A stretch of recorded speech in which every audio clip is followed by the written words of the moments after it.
Good morning. আজকে আবার voice over দিয়ে ভিডিওটা শুরু করলাম।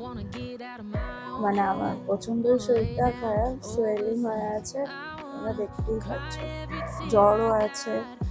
তো বেশি কথা বলতে পারছি না।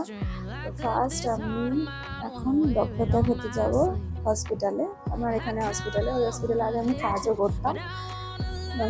তো এখন তো অনেক, তারপরে অন্য হসপিটালে চলে গেছিলাম, ছেড়ে দিয়েছে। তো সেখানে আমার সবাই জানাশোনা, এমনকি ডক্টরও জানাশোনা। তো চেনা ডক্টর হলে বা চেনা হলে বেশি ভরসা হয়। তো চলো, আমি ঝটপট রেডি হয়ে স্নান টান করে বেরিয়ে পড়ি। রাস্তায় তোমাদের সাথে চেষ্টা করবো কথা বলার, বিকজ আমার একদম কথা বলার মতন মানে আমার ইচ্ছা করছে না। যাওয়া তো হবে, তবে সকাল সকাল উঠে আমার যেগুলো রুটিন সেটা আমি না করলে তো আমার পোষাবে না। মানে ঘর, আমার বিছানা বিশেষ করে চাদর টান থাকতে হবে, পরিষ্কার থাকতে হবে। গুটলুর যে আর এক খাঁচা আছে সেটাকে পরিষ্কার করতে হবে, ওকে একটু সকালবেলায় আদর করতে হবে, এগুলো করতে হবে। তো সেটা করে নিয়ে তারপর আমি এসে ভেবেছিলাম স্নান টান করবো, জাস্ট মুখ হাত পা ধুয়ে নিয়ে ফ্রেশ হয়ে আমি একটু সকালবেলার কিছু খেতে ইচ্ছা করছিল না। আগে 24 ঘন্টা আমার পুরো খাওয়া বন্ধই ছিল, জল ছাড়া কিছু খাইনি। তো সকালবেলা একটু গরম দুধ আর কর্নফ্লেক্স খেয়েছিলাম, তার আবার 10-15 মিনিট পর একটুখানি গলাটা ব্যথা করছিল বলে একটু চা খেয়েছি। তারপর বেরিয়ে পড়েছিলাম। যখন বাড়ি থেকে বেরোচ্ছি তখন বুঝতে পারিনি যে বেরোনোর পর এতটা শরীরটা খারাপ লাগবে। বেরোনোর পর যখন আমি রাস্তা দিয়ে যাচ্ছি তখন বুঝতে পারছি কতটা শরীর খারাপ লাগছিল। তো তারপরে হসপিটালে পৌঁছে গেলাম। তো হসপিটালের ভেতরে ভিডিওটা তোমাদের সাথে শেয়ার করিনি। ওখানে আমি আগেও কাজ করতাম, তো ওখানে ডক্টর দেখিয়ে ওখান থেকে একটা ইঞ্জেকশন নিয়ে তারপরে আমি আবার ফিরে এসে বাইরে মেডিসিন শপ থেকে মেডিসিন নিয়ে নিয়েছিলাম।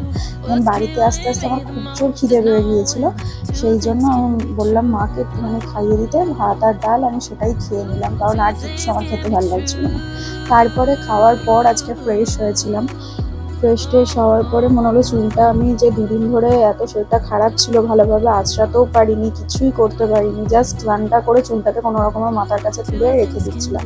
সেই জন্য একটুখানি ভালো করে চুলটাকে আঁচড়ে নিলাম। আর এটা আমাকে তোমরা প্লিজ বলতে এসো না বা বলো না বা ভেবো না যে শরীর খারাপ বলছো অথচ সাজের ব্যাপারটা সাজি নয়। এমনি আমার ড্রাই স্কিন, 2-3 দিন ধরে আমার এতটাই শরীরটা খারাপ ছিল যে আমার মুখ চোখ আমি কিচ্ছু মাখতে পারিনি, সেই জন্য আমার মুখটা আরও ড্রাই হয়ে গিয়েছিল।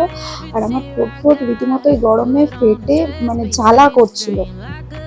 সেই জন্য 3 দিন পর চুলটাকে আমি ভালো করে আঁচড়ে একটুখানি ঘুরুনি করে নিয়েছিলাম, আর জাস্ট একটু মুখে সিরামটা মেখে নিয়েছিলাম, যেহেতু মুখটা খুব ড্রাই লাগছিল সেই জন্য। তারপর আর কি, সকালে তো জবটা কমপ্লিট করা হয়নি, সেই জন্য ফিরে আসার পরে জব করে নিয়েছিলাম, কারণ ওটা তো করতে হবে, ম্যান্ডেটারি। তারপরে এদিকে আমি আবার ভাবলাম যে সারাদিন এই বেচারাকে ঠিকঠাক করে খেয়াল রাখিনি, আমার তো খাওয়া দাওয়া হলে ওকে একটু খাইয়ে দিই। এমনি ওর খাবার সবসময় খাঁচায় থাকে, বাট যাই হোক, ওকে একটু ধনেপাতা দিলাম সেদিনকে। আর এটা তো ট্রিট হিসাবে কাজ করে। তো আমি তো বেরিয়েছিলাম, ওটা আর বোঝে না হসপিটাল যাচ্ছে কি। তো সেই জন্য ও এটা বুঝতে পারছিল যে আমি হয়তো নিশ্চয়ই শরীর অসুস্থ বা খারাপ, ওই জন্য সেদিনকে আমাকে খুব একটা বেশি খেলার জন্য বলেও নি, ডিস্টার্বও করেনি।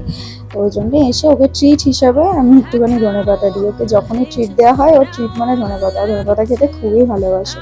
প্লাস তারপর আর কি দুপুরবেলা একটু ঘুমিয়ে রেস্ট করেছিলাম, কারণ আগের দিন রাত্রিরে ঠিক করে খাওয়া ঘুম কিছুই হয়নি, মানে খাওয়া তো হয়নি, ঘুমও হয়নি। দেন তারপরে ইভিনিংয়ে উঠে খুব জোর খিদে পেয়ে গিয়েছিলো, মুখে কিছুই ভালো লাগছিল না বলে বোনকে বললাম একটু ঝাল করে চিপস মেখে দিতে। তো ডরিটোসের চিপস আনা হয়েছিল, মেখে খেয়েছিলাম। রাত্রিরেও আমি একটা রুটি খেয়ে ঘুমিয়ে পড়েছি। তো চলো, আজকে আর এর থেকে বেশি কথা বলতে পারছি না, কারণ এখনও পুরোপুরি ঠিক হয়নি। দেখা হচ্ছে তোমাদের সাথে নেক্সট ব্লগে। Till then, tata.